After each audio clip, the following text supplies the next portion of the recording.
बहुत समय पहले की बात है। भारत के एक कोने में बसा था एक गांव, रंजीतपुर। ये गांव अपनी शांति, सादगी और ईमानदार लोगों के लिए जाना जाता था। खेतों की हरियाली, बच्चों की हंसी और बुजुर्गों की कहानियां, यही इस गांव की पहचान थी। लेकिन जैसे जैसे समय बदला, गांव की एक अजीब समस्या ने सबको परेशान कर दिया, चोरी। पहले पहले लोग छोटी मोटी चीजें गुम होने पर ध्यान नहीं देते थे। कोई समझता कि खुद ही कहीं रख कर भूल गए होंगे। लेकिन जब ये घटनाएं रोज रोज होने लगी तो गांव में हड़कंप मच गया। कल रात मेरी बकरी गायब हो गई। और मेरी तो खाट के नीचे रखा हंडा भी उड़न छू।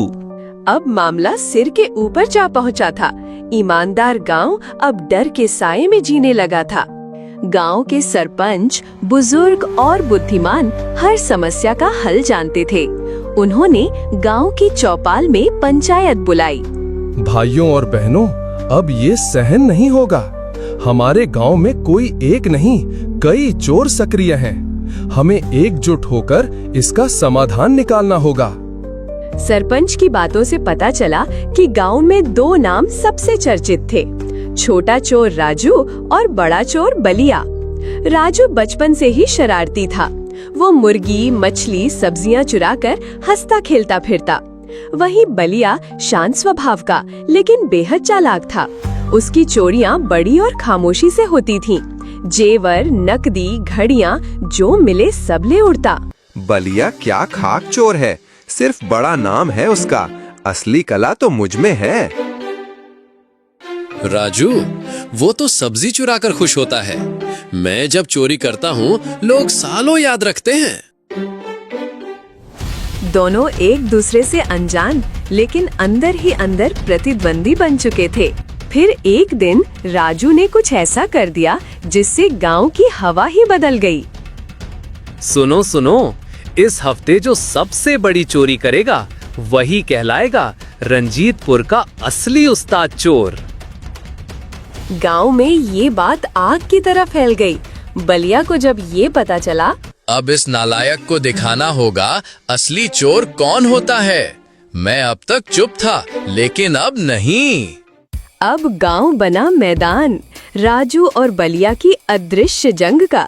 हर रात कुछ न कुछ चोरी होता, कभी मंदिर की घंटी तो कभी किसी का चारपाई। अब तो हद हो गई, घर के भीतर भी डर लगने लगा है। इन दोनों को पकड़ना जरूरी है, ये गांव की जड़ों को खोखला कर रहे हैं। राजू और बलिया दोनों अपनी चोरी की गिनती रखते, जैसे स्कोर बोर्ड चल रहा हो। आज मुर्गी, अंडा और टमाटर, 3 चोरी पक्की। सोने की चेन 500 रुपए और दीवार घड़ी, 3 में 3 चोरी पक्की।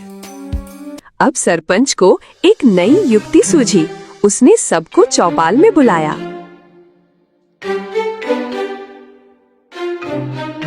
इस हफ्ते पंचायत भवन में की गई चोरी पर मिलेगा बड़ा इनाम, लेकिन ध्यान रहे वहां हमारी टीम पहले से छिपी होगी। राजू और बलिया दोनों ये सुनकर उत्साहित हो गए। इनाम भी मिलेगा और नाम भी।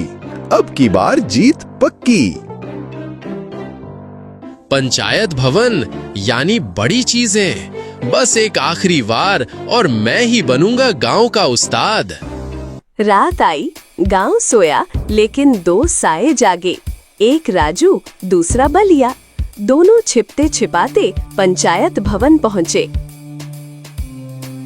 तू यहाँ क्या कर रहा है? तू क्या कर रहा है? ये तो मेरी योजना थी। जैसे ही दोनों ने घड़े को छुआ और गांव के लोग बाहर निकल आए।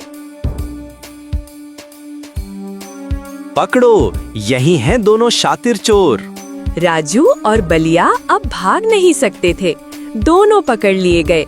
उनके चेहरे पर डर था। मुझसे गलती हो गई, अब आगे कभी चोरी नहीं करूंगा। मैं भी बदलना चाहता हूँ, मौका दीजिए। ईमानदारी इस गांव की आत्मा है। अगर तुम सच में बदलना चाहते हो तो गांव के बच्चों को ईमानदारी की शिक्षा देना शुरू करो। अब राजू और बलिया गांव के सबसे प्यारे इंसान बन गए थे। वे बच्चों को कहानियां सुनाते, ईमानदारी सिखाते, लोग उन्हें आदर से देखते।